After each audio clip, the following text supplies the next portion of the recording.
Holistic Earth. The Nephilim, as described in the Hebrew Bible, are enigmatic beings or people characterized as large and powerful. The term Nephilim is derived from the Hebrew word nephilim, sometimes translated as giants or interpreted to mean the fallen ones. The origin of the Nephilim is a subject of debate, with some theories suggesting they are the offspring of fallen angels and humans, while others propose they are the descendants of the union between the descendants of Seth and Cain. The primary biblical reference to the Nephilim is found in Genesis 6 verses 1-4, although the passage is ambiguous, leading to varying interpretations of their identity. According to Numbers 13:33, 10 of the 12 spies reported the presence of Nephilim in Canaan before its conquest by the Israelites. The term Nephilim appears in other biblical books, such as Ezekiel 32 verse 27, Judith 16:6, Sirach 16:7, Baruch 3:26-28, and Wisdom 14:6. The etymology of the word is uncertain, with proposed interpretations based on the assumption that it is related to the Hebrew root npl, meaning fall. Different translations, including the Septuagint and Latin Vulgate, generally render it as giants, while others interpret it as the violent ones or the fallen ones. Various theories regarding the belief in Nephilim origins exist. Archaeologist George Ernest Wright suggests that the concept may have emerged from the Hebrews' observation of Transjordian megalithic structures and Canaanite city walls. On the other hand, biblical professor Brian R. Doak sees Nephilim lore as a polemic against epic and heroic tropes in cultures similar to the Hebrews. The Anakites, associated with the Nephilim, are mentioned as political enemies in Egyptian execration texts of the Middle Kingdom.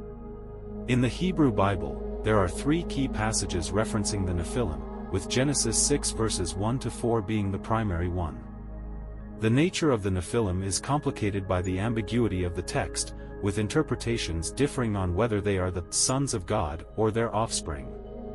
Early translations, such as the Septuagint, render the term as giants, while some modern interpretations, like the violent ones or the fallen ones, reflect the diverse understanding of the term. Belief in Nephilim may have originated from the contemplation of ancient structures or served as a polemic against certain cultural tropes. Some scholars associate the Nephilim lore with negative aspects of Sumerian mythology. Interpretations of the Nephilim include the notion of giants, with connections to Greek mythology's gigantes. The fallen angels interpretation suggests that angelic beings mated with humans, and this view finds support in Enoshic literature and other ancient texts. Second Temple Judaism elaborates on the Nephilim story in the Book of Enoch, connecting their origin with fallen angels. Some believe that the fallen angels were cast into Tartarus, and their disembodied spirits became demons. The descendants of Seth and Cain interpretation posits that the sons of God were righteous descendants of Seth who rebelled, marrying the unrighteous descendants of Cain. This perspective is also found in certain Christian sources and the Ethiopian Orthodox Church. The interpretation of the Nephilim as giants persisted through various translations, including the Septuagint and the Latin Vulgate. Greek mythology's concept of gigantes, beings of great strength and aggression, influenced these translations, contributing to the association of the Nephilim with formidable size and power. The fallen angels' interpretation gained traction from the 3rd century BCE onward, with references found in Enoshic literature, the Dead Sea Scrolls, and other texts. This perspective suggests that angelic beings, referred to as the sons of heaven or watchers, descended to earth, lusting after human women and producing the Nephilim through their unions. The New Testament Epistle of Jude cites the Book of Enoch, supporting the idea that the author considered the Enoshic interpretations of Genesis 6 as correct. However, this interpretation has faced challenges from some quarters, questioning the direct influence of Enoch on Jude's writing. A distinct viewpoint suggests that the Nephilim were the offspring of demon-possessed men and godly women, created with the intention of corrupting humanity and preventing the birth of the Messiah. Second Temple Jewish literature, including the Book of Enoch and Jubilees, elaborates on the Nephilim story. linking their origin with fallen angels or the Watchers. Samayaza, a high-ranking angel, leads a rebel sect in descending to earth and mating with human females. The belief that the Nephilim were evil giants is reinforced by descriptions in 1 Enoch, where they are portrayed as great giants, whose height was 300 cubits.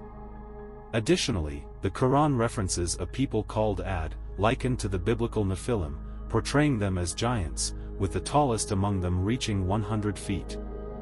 Within Christian commentary, the debate over the nature of the sons of God, in Genesis 6 verse 2 continues. Some argue that these were human males from the lineage of Seth, while others counter this view based on Jesus' statement that angels do not marry. In Aramaic culture, the term Nephilim is associated with the offspring of Orion in mythology, though this connection is considered dubious. Arabian paganism also has its interpretation, suggesting that fallen angels, sent to earth in the form of men, mated with humans, giving rise to hybrid children. The ancestor of the Jerem tribe, Abu Jerem, is believed to be the son of a disobedient angel and a human woman. Orthodox Judaism generally rejects the idea that Genesis 6 refers to angels or their ability to intermarry with humans. Instead, some Jewish sources suggest the Nephilim were from the offspring of sons of nobles or sons of rulers. In conclusion, the Nephilim remain a multifaceted and debated concept with interpretations spanning giants, fallen angels, demon-possessed individuals, and the descendants of righteous and unrighteous lineages. These interpretations reflect the diverse theological, cultural, and mythological perspectives that have evolved over centuries.